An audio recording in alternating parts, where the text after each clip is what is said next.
আসসালামু আলাইকুম রহমতুল্লাহ বারাকাতু। আমার সকল দিনী ভাই বোনেরা, আল্লাহ রাসূল সাল্লাল্লাহু আলাইহি ওয়াসাল্লাম বলছেন, নিশ্চয় সালাত যাবতীয় পাপ কাজ থেকে মানুষকে বিরত রাখে। কথা আমার না, কথা আল্লাহ রাসূলের, হাদিসটা সহিহ। নিশ্চয় সালাত মানুষকে যাবতীয় পাপ কাজ থেকে বিরত রাখে। কিন্তু সালাত যদি মানুষকে যাবতীয় পাপ কাজ থেকে বিরত থাকে, আমরা তো দেখতেছি আমাদের চারপাশে আশপাশে মানুষ 5 ওয়াক্ত নামাজ পড়ে, মসজিদে যায়, নামাজও পড়ে, কিন্তু পাপ কাজে থেকে বিরত নয়, হারাম থেকে বিরত নয়। গীবত সবর করে সবে করতেছে, মুনাফিকি করতেছে, মানুষের হক মারি খাইতেছে, সবকিছু করতেছে, নামাজও পড়তেছে। তাইলে আল্লাহ রাসূলের হাদিসে কখনো মিথ্যা হতে পারে না। তাহলে সমস্যাটা কোথায় মূলত আমাদের এখানে? কেন আমাদের সমাজে মানুষ নামাজও পড়ে, যাবতীয় হারাম কাজও লিপ্ত? কেন সালাত যাবতীয় হারাম কাজ থেকে বিরত রাখতেছে না বর্তমান জাহেলি যুগের মানুষকে? এটার কারণ তো অবশ্যই নিশ্চয় কারণ আছে। এটা কেন, কি সমস্যা কোথায় এখানে? মূল সমস্যা কোথায়? সমস্যা হলো আমরা সালাতে কি পড়ি, আল্লাহর সাথে কথা বলি, কি বলি এটা আমরা জানি না, আমরা জাহেল।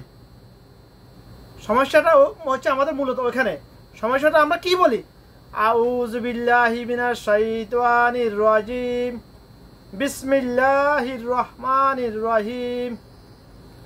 আমি আশ্রয় চাইতেছি আল্লাহর কাছে বিতাড়িত শয়তানের কাছ থেকে, চির জাহান্নামী বিতাড়িত শয়তানের কাছ থেকে। ফরন করুণাময় রহম অসীম দয়ালু আল্লাহর কাছে আমি আশ্রয় প্রার্থনা করতেছি। ফরম করুণাময় অসীম দয়ালু আল্লাহর নামে শুরু করলাম। আলহামদুলিল্লাহি রাব্বিল আলামিন, আর রহমানির রহিম, মালিক ইয়াউমিদ্দিন, ইয়্যাকা না'বুদু ওয়া ইয়্যাকা নাস্তাঈন, ইহদিনাস সিরাতাল মুস্তাকিম, সিরাতাল লাযিনা আন'আমতা আলাইহিম। এই আয়াতের অর্থ বললাম, আল্লাহ তুমি আমাকে সরল পথ দেখাও, সিধা পথ দেখাও।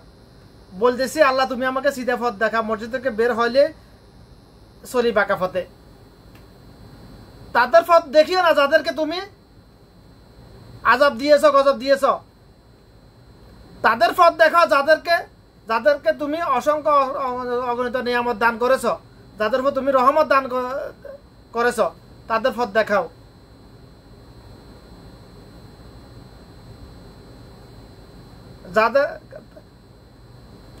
তাদের পথ দেখাইও না যাদের পথ তুমি আযাব গজব দিয়েছ।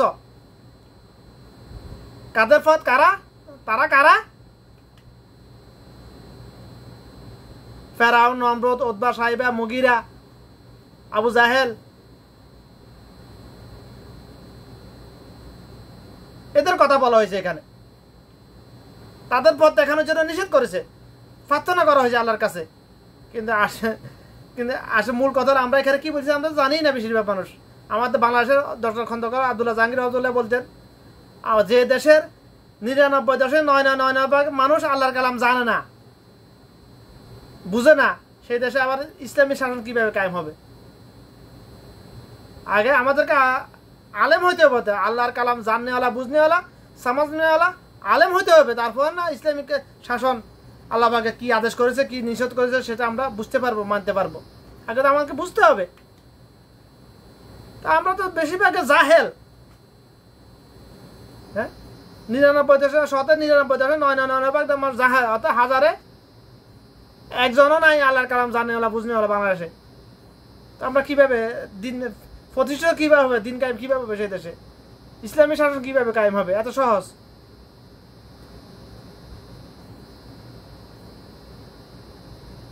তারপর যে কোনো একটা সূরা পড়লাম,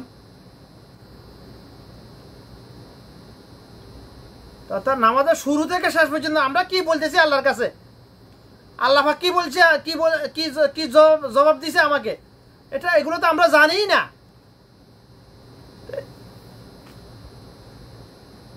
আমাদের প্রথম মূল কারণ হচ্ছে এখানে, এগুলো আমরা জানি না।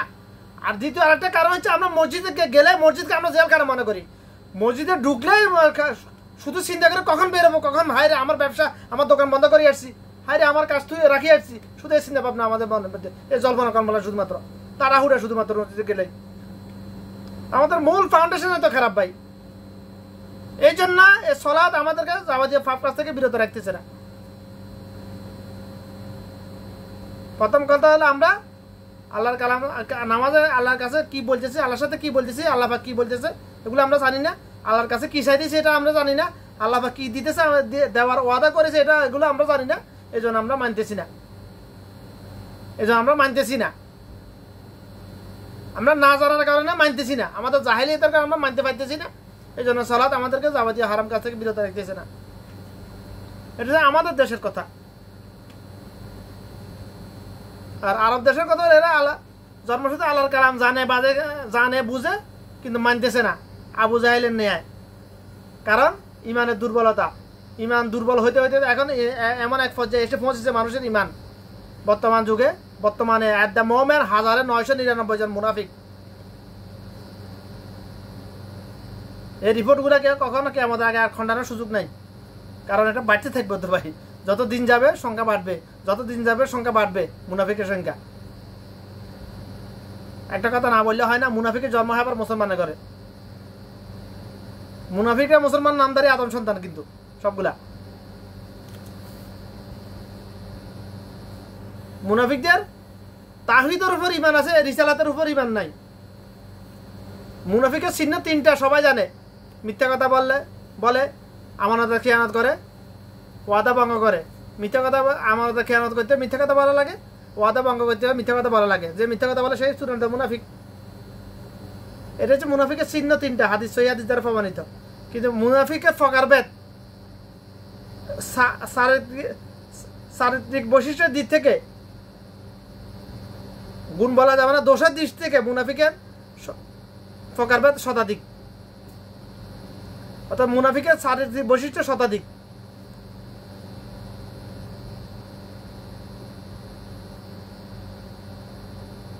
সত্যকে মিথ্যা বলে প্রমাণ করার চেষ্টা করে, মিথ্যাকে সত্য বলে প্রতিষ্ঠিত করার চেষ্টা করে, ন্যায় বিচার করে না, হক কথা বলে না, সাইটানি কথা বলে,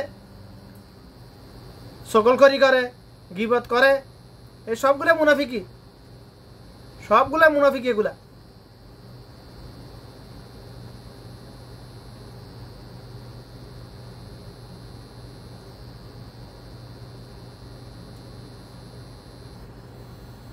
অন্যের জানমাল তার থেকে সুরক্ষিত নয়, সবগুলো মুনাফিক এগুলা।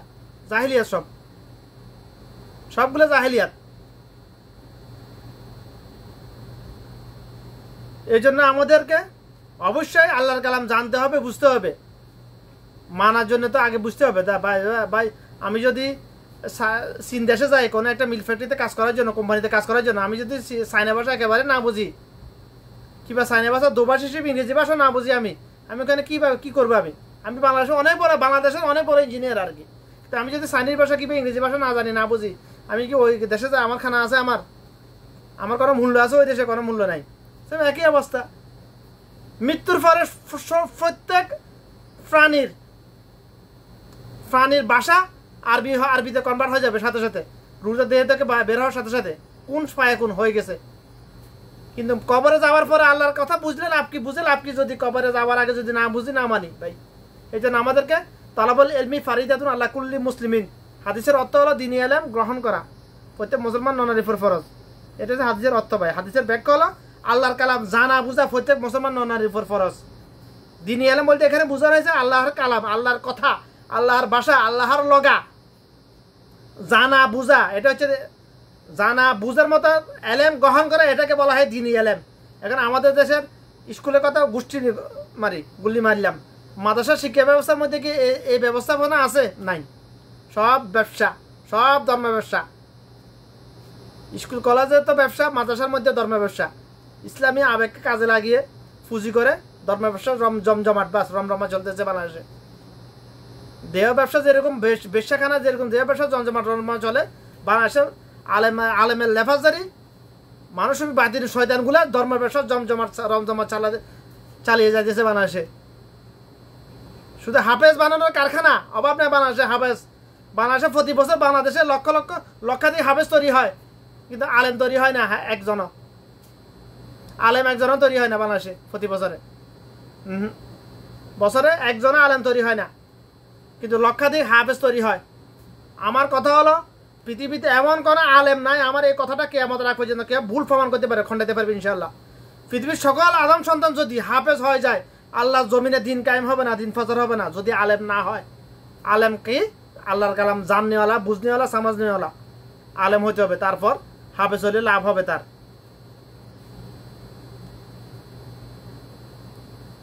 হাফেজ হলে ধর্মের ব্যবসায়ী হবে, রেমিটেন্স যোদ্ধা হবে, রেমিটেন্স যোদ্ধা। বিদেশে গিয়ে কোরআন প্রতিযোগিতা করে অর্থই আনবে, বিদেশে বাংলাদেশের জন্য রেমিটেন্স আনবে, এতটুকু হতে পারবে হাফেজ হলে।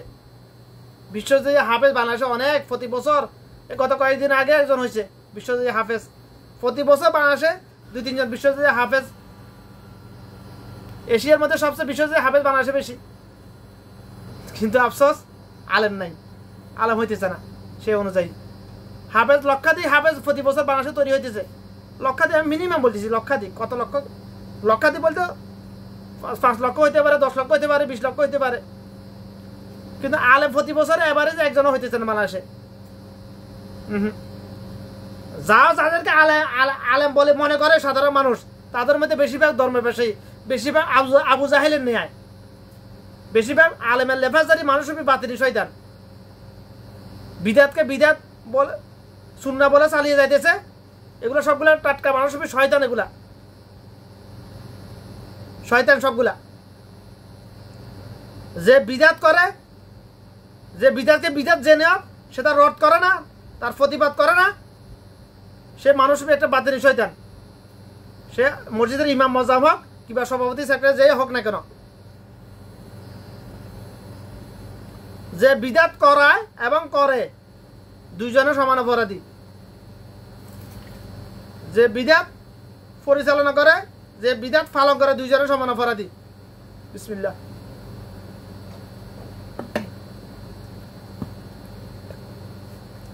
আফসোসের বিষয়, বাংলাদেশে এমন এক অবস্থায় এসে পৌঁছেছে, বাংলাদেশের মানুষ, বেশিরভাগ মানুষ বাদদাদা ধর্ম পালন করে। রাসূলুল্লাহ সাল্লাল্লাহু আলাইহি ওয়াসাল্লাম, হিন্দু ধর্মের অনুসারীরা যেরকম বাদদাদা ধর্ম পালন করে, বাংলাদেশের মানুষ, ইসলাম ধর্ম অনুসারীরা যারা মুসলমান না দাবিদার, তারা বাদদাদা ধর্ম পালন করতেছে। রাসূলুল্লাহ সাল্লাল্লাহু আলাইহি ওয়াসাল্লাম ধর্ম পালন করতেছে না বাংলাদেশে। 1999 জন আদম সন্তান, বাংলাদেশে 1999 জন আদম সন্তান রাসূলুল্লাহ সাল্লাল্লাহু আলাইহি ওয়াসাল্লাম ধর্ম পালন করতেছে না, বাদদাদা ধর্ম পালন করতেছে হিন্দু ধর্ম অনুসারীদের নিয়ে। তো জানাতে কিভাবে যাবে তারা? জাহান্নামের আগুন তো দুনিয়াতে জ্বালিয়ে যাইতেছে হিন্দুদের মতো। হিন্দুরা যেরকম মরলে পুড়িয়ে ফেলে, অর্থাৎ জাহান্নামে তো সারা জীবন জ্বলবি, আজীবন। এই জাহান্নামের আগুনটা দুনিয়াতে জ্বালাই দিলাম তোর ফাঁসার তল দিয়া, এটাই প্রমাণ করে হিন্দু ধর্মরা। ওরা কিন্তু বুঝতে পেরেছে, জাহেলিয়াতের কারণে বুঝতে পেরেছে না কি করতেছি আমরা। আরে এ যে আগুন দুনিয়াতে লাগাই দিছিস, ওটার শুরু আছে আর শেষ নাই, চলবে ইয়কাল। আর আমরা মুসলমান নামদারি আদম সন্তানরা কি করতেছি? বাদা ধর্ম পালন করে আমরা, আমাদেরকে দাফন করে, পোড়ায় না, কিন্তু আমরা জাহান্নামের আগুন দুনিয়াতে জ্বালা যাইতেছি নিজের ফিস দিয়া। যারা বিদাতে লিপ্ত, বেশিরভাগ মানুষ তো বিদাতে লিপ্ত হয় ভাই। বিদাতে লিপ্ত উল্টে আরো বিদাতকে রদ করার জন্য সহিহ হাদিসের কথা বললে তারা সহিহ হাদিসকে বিদাত বলে আখ্যায়িত করে, বলে তাই ওয়াহাবি। বিদাতে বিরোধ করলে বলে এটা ওয়াহাবি। বাংলাদেশে ওয়াহাবি শব্দটা মুনাফিকরা গালি হিসেবে ব্যবহার করে, কিন্তু ওয়াহাবি শব্দটা কোথায় থেকে আসছে ওটার ইতিহাস জানে না। সর্বপ্রথম বিদাতে যে প্রতিবাদ করেছিল আব্দুল ওয়াহাব, ওনার নামের উপর এর টাইটেলটা এসেছে ওয়াহাবি। এটা গালি। সুন্নি এটাও গালি হিসেবে ব্যবহার করে বাংলাদেশের মানুষ। সুন্নি এবং বিদাতি দুইটা গালি হিসেবে ব্যবহার করে, কিন্তু যারা সুন্নি দাবি করে তারাও সুন্নি নয়। যাদেরকে ওয়াহাবি বলে আসলে মূলত তারাই সুন্নি। সম্পূর্ণ উল্টা বাংলাদেশে। যাদেরকে ওয়াহাবি বলে গালি দেয় তারা কিন্তু মূলত সুন্নি। সুন্না মোতাবেক, সুন্নি মানে কি? যে সুন্নাহ অনুসরণ করে, যে নিজের জীবনে যা কিছু করে, নামাজ, রোজা, হজ, যাকাত, লেনদেন, ব্যবসা বাণিজ্য সুন্নাহ মতো, তাকে বলা হয় সুন্নি। আর যা কিছু করে, যে যা কিছু করে বিদাতি নিয়মে, নামাজ রোজা হজ জাকাত জিকির আজকার সবগুলো বিদাতি, তাকে বলা হয়। বাংলাদেশের মানুষের ভাষায় সুন্নি, সম্পূর্ণ উল্টা। আফসোসের বিষয় হলো বাংলাদেশে যত মাজার পূজারি আছে, মাজার ব্যবসায়ী আছে, মাজার প্রমোটকারী, সবাই নিজেকে সুন্নি দাবি করে। বাংলাদেশে যত বড় বড় ধর্ম ব্যবসায়ী সবাই নিজেদেরকে সুন্নি দাবি করে। ধর্ম ব্যবসায়ী কিভাবে সুন্নি হতে পারে? আবার বাংলাদেশের হজ সিন্ডিকেটের সাথে কারা জড়িত? আলেম সমাজ জড়িত, আলেমের লেফাজারি মানসিক শয়তানগুলোতে জড়িত। বাংলাদেশের ধর্ম ব্যবসাতে কারা জড়িত? সাধারণ মানুষ জড়িত না আলেমের লেফাজারি মানসিক শয়তানগুলো জড়িত?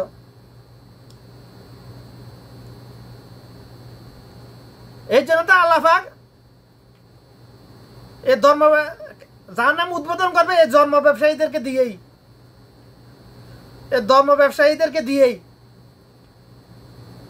যারা কোরআন হাদিসের এলেম গ্রহণ করেছে ধর্ম ব্যবসা করার জন্য, নিজেকে প্রচার করার জন্য, প্রমোট করার জন্য, কোরআন হাদিসের কথা বিক্রি করে ব্যবসা করার জন্য, খাওয়ার জন্য কন্ট্যাক্ট করে ওয়াজ করবে। একদিন 1 ঘন্টা কথা বলবে, 2 ঘন্টা কথা বলবে, 50,000 1 লাখ দিতে হবে, আমাকে 20,000 30,000 দিতে হবে। যারা এগুলো করার জন্য, যারা এই ব্যবসা করার জন্য, যারা কোরআন হাদিসের এলেম গ্রহণ করেছে, এদেরকে দিয়ে আল্লাহ পাক জাহান্নাম উদ্বোধন করবে।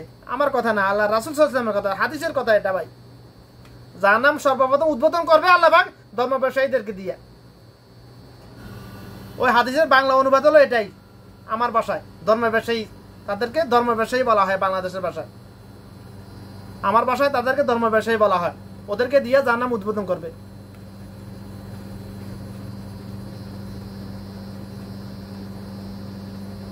এই জন্য তলবুল ইলমি ফারিদাতুন আলা কুল্লি মুসলিমিন, বাংলাদেশের শিক্ষা ব্যবস্থা ধর্ম ব্যবসায়ীরা চায় না যে সবাই সাধারণ মানুষ আলেম হয়ে যাক, কারণ তাদের ধর্ম ব্যবসা বন্ধ হয়ে যাবে।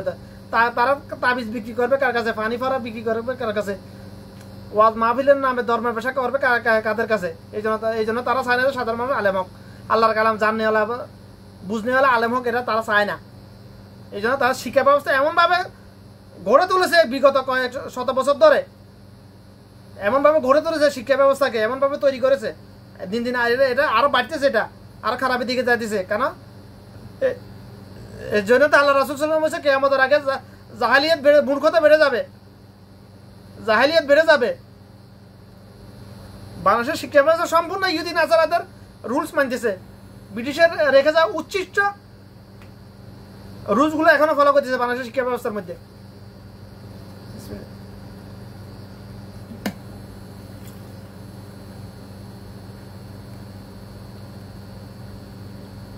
আল্লাহর কালাম জানা বোঝা কত সহজ, হাফেজ হওয়া চাইতেও সহজ। আশা করি ইনশাল্লাহ, যদি আল্লাহ চায় ইনশাল্লাহ আগামী 1 বছর মতো হয়ে যাবে পূর্ণ 30 পারা কোরআন, 6236টা আয়াত, 114টা সূরা, বাংলা অনুবাদ, শব্দার্থে কোরআন। শব্দগুলো আমি কালেক্ট করতেছি ইনশাল্লাহ, যদি আল্লাহ সহায় হয় ইনশাল্লাহ আগামী 1 বছরের মধ্যে হয়ে যাবে ইনশাল্লাহ। সময় লাগবে একটু, কারণ শব্দগুলো যাচাই করা লাগে একাধিক কোরআনের সাথে মিলিয়ে, যাচাই করে নিজে এটার উপর তাহকিক করা লাগে শব্দের উপর।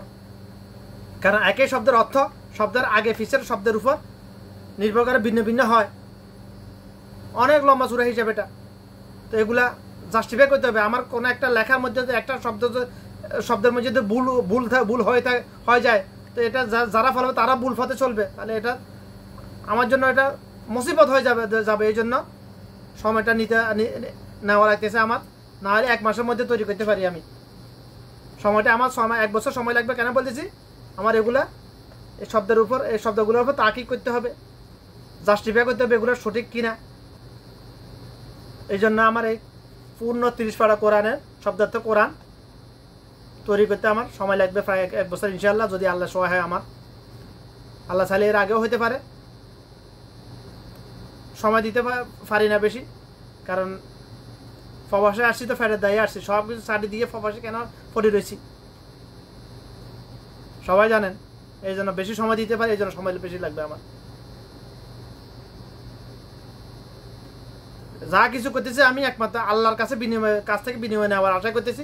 কে কি বলবে না বলে আমাকে নিয়ে আমার কিছু যা আসে না এগুলা।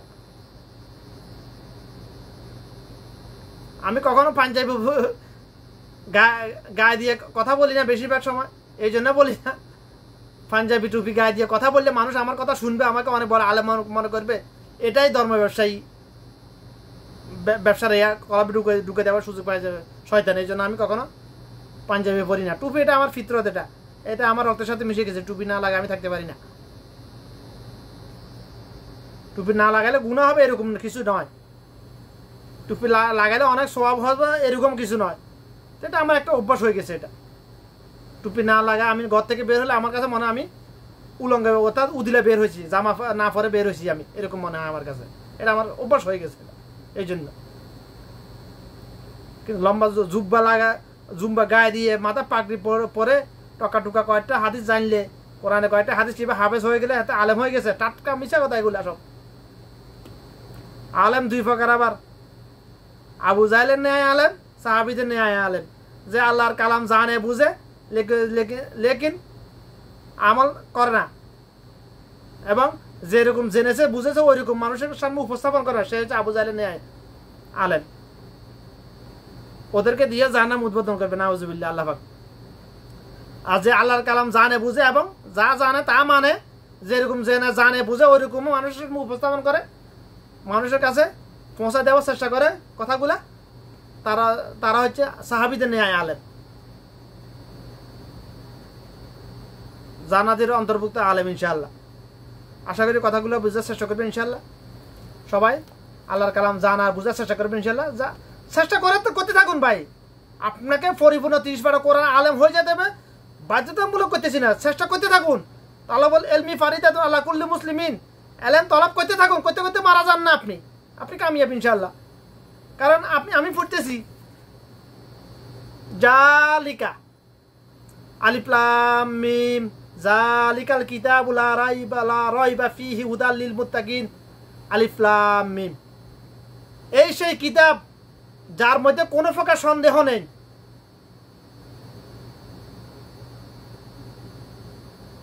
যার মধ্যে কোনো প্রকার সন্দেহ নেই।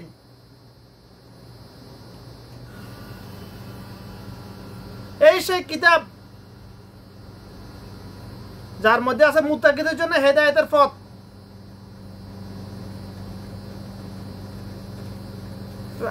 আমরা জানি না, আমরা কিন্তু সবাই পারি।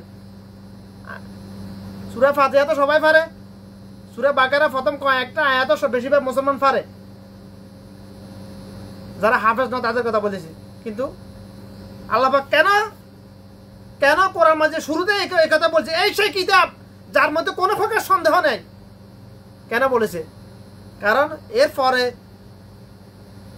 এই আয়াতের পরে যতগুলো আয়াত আছে মনে করেন, এই কথা এখানে বলার উল্লেখ করা আল্লাহ পাকের উদ্দেশ্য হচ্ছে এই আয়াতের যতগুলো এই পরে যতগুলো আয়াত আছে, কথা আছে, প্রত্যেকটা কথার উপর আমাদের মিয়া ঈমান আনতে হবে। যদি সন্দেহ থাকে পোষণ করে, যদি সন্দেহ আছে না এটা হইতে পারে না হইতে পারে, তাহলে ঈমান চলে যাবে, ঈমানের খাতরা ভাই। এই জন্য আল্লাহ এখানে প্রথমে উল্লেখ করে দিয়েছেন এই সেই কিতাব যার মধ্যে জাররা পরিমাণ কখনোই কোনো প্রকার জাররা পরিমাণ সন্দেহ নেই, কোনো প্রকার সন্দেহ নেই। সেই পরের কথাগুলো যাতে আমাদের ঈমান আনতে পারি আমরা, এই জন্য আল্লাহ পাক এখানে প্রথমে এই কথাটা বলে দিয়েছেন, বান্দা তুই যে পরে কোরআন মাঝে তেলাওয়াত করতেছিস এটার উপর কখনো কোনো অবস্থায় সন্দেহ করবি না যে আল্লাহ তুমি এটা অন্যায় করছো, বেইনসাফ করেছো, এটা হইলো না, এটা হয় না, এরকম কোনো কিছু সন্দেহ করবি না। এখানে সতর্ক করতেছে আল্লাহ পাক এখানে সতর্ক করতেছে ভাই, শুধু জানাইতেছে না, এখানে সতর্ক করতেছে বান্দা তুই এই কিতাবের উপর কখনো কোনো অবস্থাতে সন্দেহ করবি না কোনো প্রকার, যে আল্লাহ পাকের এই কথাটা হয়তো ভুল হইতে পারে, আল্লাহ পাক এখানে ইনসাফ করে নাই, আল্লাহ পাক কেন এই কাজটা করার জন্য বললো, নাউজুবিল্লাহ, এরকম কোনো সন্দেহ করবি না কখনো। সন্দেহ করলে বান্দা তোর ঈমান তুই ফারেক হয়ে যাবি, তুই জাহেলদের অন্তর্ভুক্ত হয়ে যাবি বান্দা। এখানে আল্লাহ পাক সতর্ক করেছেন ভাই, এখানে অর্থ বুঝার শুধুমাত্র অনুবাদ করা আর তাহকিক করা এক বিষয় নয়, ব্যাখ্যা দেওয়া এক বিষয় নয় ভাই। অনুবাদ হলো এই সেই কিতাব যার মধ্যে কোনো সন্দেহ নাই, ব্যাখ্যা তো অনেক বহুল ভাই। শুধুমাত্র